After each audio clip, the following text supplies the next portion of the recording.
right now, let's go back a few days. We know Thursday was night one of the 2024 NFL Draft that continued into Friday and Saturday. And your Dallas Cowboys end up with 7 draft selections over the 3 days. And so there's a complete draft class now. Like, they have done the thing there. They've also added Ezekiel Elliott back in free agency. And they also signed a linebacker back. He played with you last season. And, of course, as I'm going to mention him, his name eludes me. Someone on the text line asked me, how do you remember, like, randomly the name of the actress that plays the AT&T girl, Lily? And I'm like, I don't know. My brain decides to remember some things and actively forgets things that are useful, like remembering, was that Devin Harper, I believe, is, nope, still not the name that I'm thinking about. No, that's not what you're thinking. Because see what my brain is doing to me. Where is it? Where is it? Still haven't found it. See, you see what's happening to me right now? Maris Lufau. No, that was one of your draft picks from the Notre Dame draft. It will happen. It'll happen. Put it like this: it wasn't LVE. Damian Wilson. Okay, A&M linebacker. Damian Wilson. I didn't know his contract was up. I didn't know he was a free agent.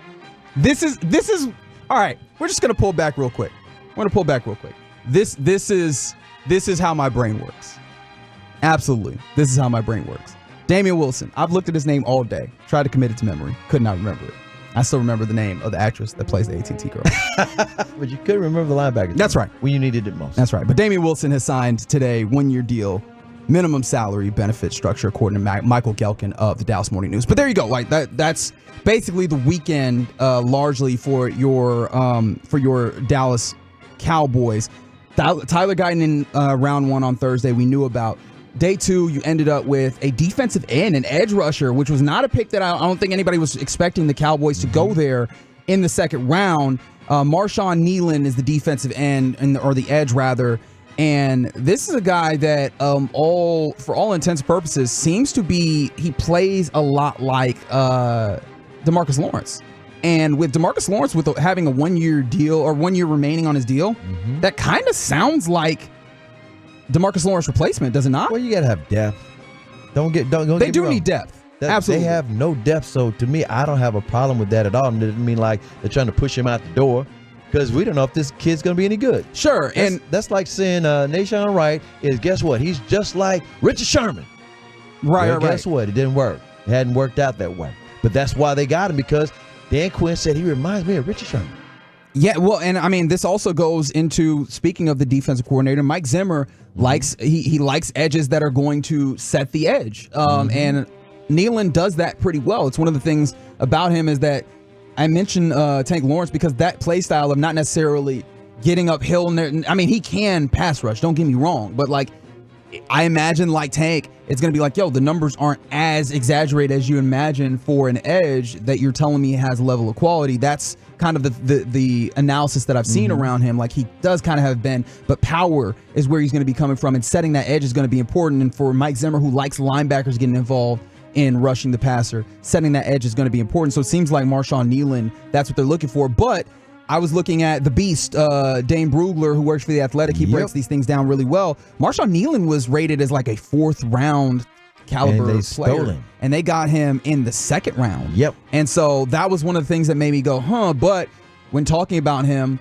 your scouts, folks that really are looking at this, are saying this is so much a high ceiling selection. There's a lot of upside involved with him. So this goes back to why, even though they got, what, you say 7 players? Yes. I'm not like whoop-de-freaking do. And the reason why? You cannot tell me these 7 guys are plug-and-play players. You just can't tell me that. And therefore, when they say we're a draft and development team, as much as I love Will McClay, and he really does a great job on offensive linemen in the 1st round. I mean, I'm not going to say that Guyton's not going to work out, because I actually think that's going to be one that does. But at the same time, you can't tell me that this is going to make this team get out of the 1st round of the playoffs. You just cannot tell me these plug and play, all these guys are going to be plug and play. Please convince me. And I think that's the thing that I found interesting. And I'm glad that you took me there, because Tyler Guyton, as we talked about with him, one of the things about him is that he does not feel fully baked. A lot of the traits. This is a guy you say he's not high?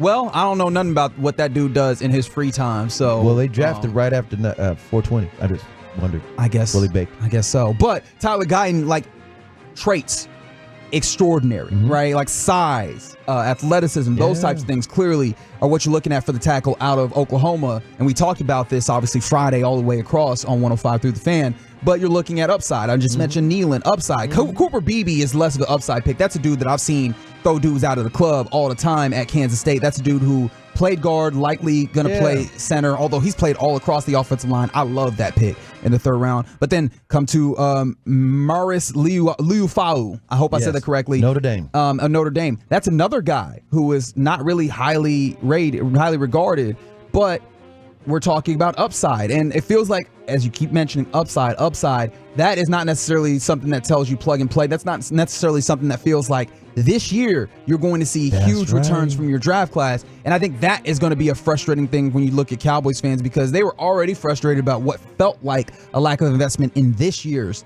Dallas Cowboys team. So I'm really interested to see what happens when these guys get into camp, because that's when we really learn about them and see like where they are actually in their development curve and how they can help an NFL team this season. But there's a lot of upside picks, it feels like, and a lot of that seems to me to project to, right now the team is going to be what the team is, but there's some level of retooling and looking towards the future of this team that you looked at from Will McClay and his staff as they drafted this year. And again, that does not get me excited. I'm going to exclude Tyler Guyton because I actually think that, he might be able to plug and play him in. And the reason I say that is because Will McClay and this Cowboys front office, this Will McClay-led Cowboys front office, when they draft offensive linemen in the first round, they are batting 1,000 by these guys jumping in and hitting the ground well. We're talking about Tyron Smith, Zach Martin, the center. Tyler Biotish? No.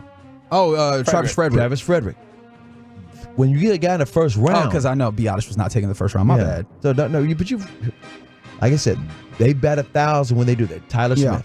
They bat 1,000. They have not gone wrong. So I'm assuming, and I'm not skeptically assuming, I'm saying, Guyton's going to work out for them. But the rest of them, I'm like, even going into this thing, I'm like, you cannot assume, I don't care how many you get, that these guys are going to be batting 1,000 with 7 guys, being able to help this team get out of the first round. And again, it's not about okay, they didn't get any free agents. You've lost free agents. You knew you were going to lose LVE to retirement. You knew you were going to lose some of these guys. Tony Pollard. You knew you were going to lose these guys. So again, and they didn't get a running back. I'm like, come on now. Yeah, and I think exactly. You came back to another thing. We mentioned Ezekiel Elliott signs 1 year up to $3 million, $2 million He's not going to be the guaranteed. feature back. But I mean, the issue is you look at your running back core, and there's not necessarily a quote unquote feature back. There's a lot of guys that you could put out there and just see what they project. By committee, I don't like it. I think that all of that comes around to, I think, the perspective, at least my perspective, I don't want to put this on anyone else, that this very much looks like a team that they're not prepared to contend for a championship by any means, but they're prepared to put together a 53 is what it feels like. And I don't think that that's necessarily, I'm not trying to say that as like an entirely bashing, because like someone on the text line here for the 2 and 4, they got Christmas shopping done is what it felt like. They did good, still lacking interior defensive line per usual. They got everybody some ties and some bars of soap. They did good, but I don't think that this is going to be, and I don't think that they were ever going to be able to have a draft that was necessary or good enough to be able to fix the issues. Exactly. And especially with the draft where, and look, the draft has to be something where you're looking for it. You can't draft for 1 year. However, this very much felt like they weren't drafting for 1 year necessarily, which some people could look at as a good or bad, because they were not entirely drafting off of need here, right? If they were entirely drafting off of a need, that second round, third round pick, you probably, although you did get a linebacker in Liufau late in the third round, but you have a running back in there. They needed a center. They drafted that need. Right, and so they needed to replace Tyron Smith. They drafted that need. They did. They absolutely did. And from the 2 and 4, they asked this question: of the 7 draft picks, ideally, how many needs to hit this year in order for the Cowboys to be a playoff team? All of them. I mean, a lot of them. That's what I'm saying. But First I round, can't even assume it. third round. So Guyton needs to hit. BB needs to hit because those dudes look like they have opportunities to be starters. BB might not start necessarily because it seems like what they're going to do is bring him in with the opportunity to compete with Brock Hoffman, who they seem to like a lot. If you listen to the rhetoric that they give you, they don't miss an opportunity to talk up Brock Hoffman and his possibilities of being able to play when you need him to, right? But those two guys likely going to be on the offensive line for you.